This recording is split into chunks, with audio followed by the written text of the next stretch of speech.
Hello everyone, this is the Spirit and the Owls. It's time for my final video, and I said I was going to do book review for each individual section and give my point of view on it. I don't know how lengthy this video is going to be, but I will try to make another 15 minutes. I also like people to know that I've done my first honoring Apollo on a Sunday from the ritual inside this book. I did not have everything that was in there, but I did have a couple of the offerings. Okay, so I'm going to go to the forward, introduction forward. Okay, so I'm going to start off with the forward. So in the forward, the forward is basically just really that long, and it basically just tells you about things like oh, here it is, and I do not intend to violate copyright. It says here, many researchers and scholars have published works on the subject of Hellenic religion. Those are relevant works dealing with the period of antiquity from whence the roots of Hellenic polytheistic traditions may be found. Okay, one of the things that I had learnt about anytime you're a scholar of anything, if you even mention that there's a revival of a certain type of religious belief system, there's a good chance you're going to find yourself at the back of the museum. When I was in Egyptian paganism,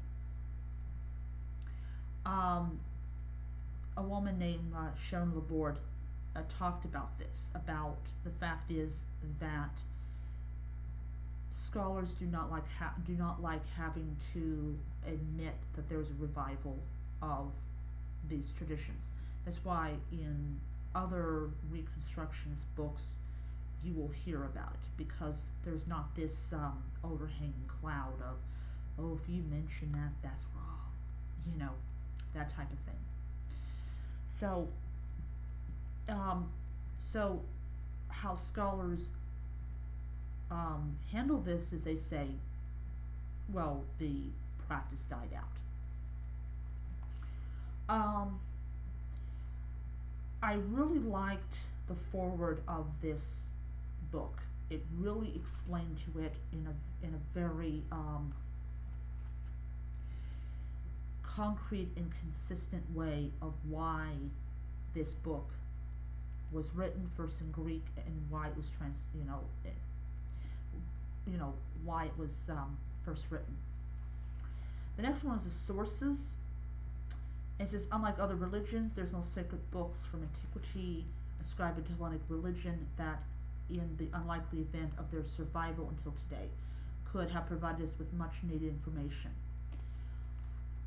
One of the things that a lot of people have to understand about the books that were available at the time that talked about how a ritual was done, a lot of those books were lost, either, well, I should say mainly from burning, because the point of the Greek Orthodox Church amassing the type of power that it did through edicts and things like that was to basically label the past, or people who still follow the past, as under one word, so they could better decimate them.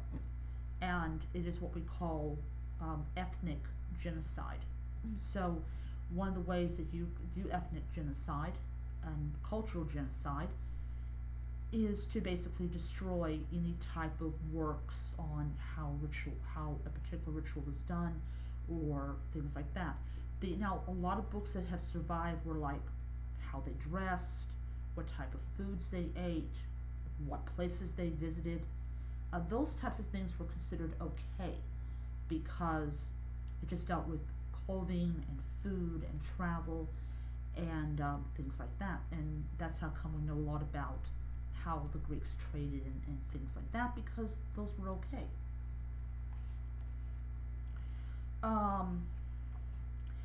The talking about the experimental approach. Now, before I get into that, one of the things that we do have a blessing of is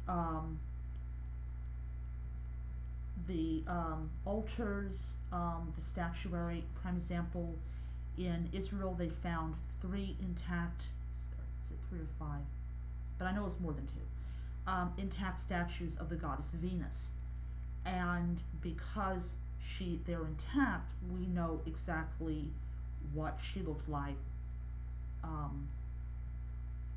with arms.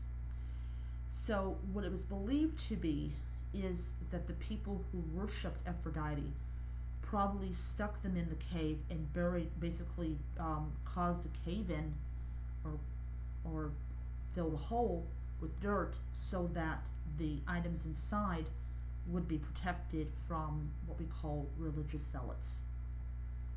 Also, we're lucky that we have like volved offerings. A lot of times these volved offerings were hidden so deep that people couldn't find them, and it was only later on when technology developed were we finally able to find them. So it's really interesting about how we're able to find these volved offerings and things like that.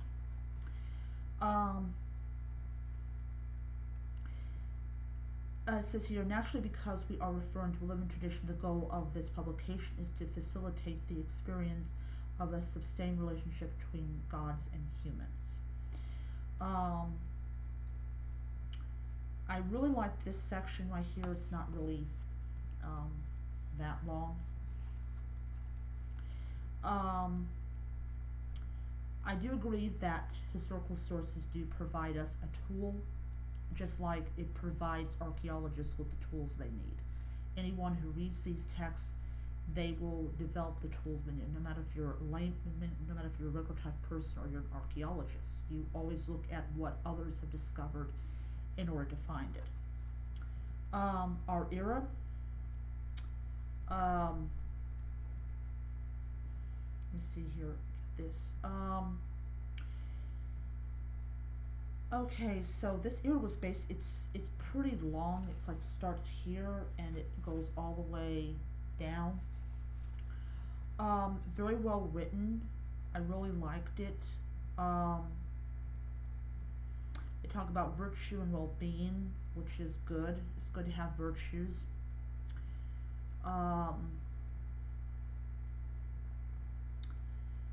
The only thing that they did not mention in here, of course, was the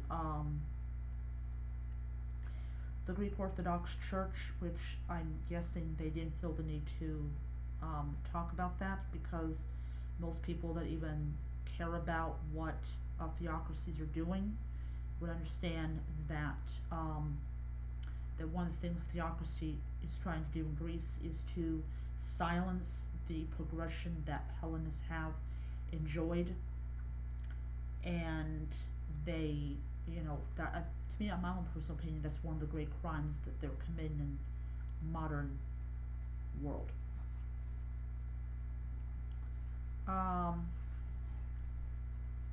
Then they talk about Hellenic worship, Hellenic religious tradition. Two key forms: household worship, civic or state or communal worship, which I believe the guy said that's going to be the product of the second volume.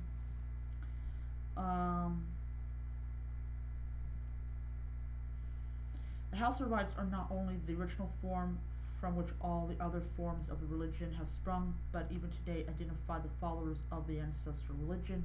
It is these specific rituals and devotional acts that facilitate and maintain a relationship between gods and humans. And the last section was the sacred rites, and I say very, very, very well done. I like this part. From the depths of time before recorded history, rites paying homage to the divine were established and practiced as part of Hellenic religion, as attested to by archaeological discoveries, historical texts, and modern research. So I love it, and I also love the fact that they say it's a living organism. It's not dead. Um, but yeah, I mean, I just loved it. The introduction was very, very, very well done. I loved it. Um, so yeah, overall, great so far. Enjoyed reading the introduction. I've actually read more of the book, but yeah. So yeah, there you go. So I'm going to end it here. I'll be back on Thursday. I'm gonna do two videos. I'm gonna do my the last Hellenic um, holiday of the month, and also another review of another section of this book. So I hope you enjoyed this review, and please comment. I appreciate it. So until next time, may Apollo watch over you.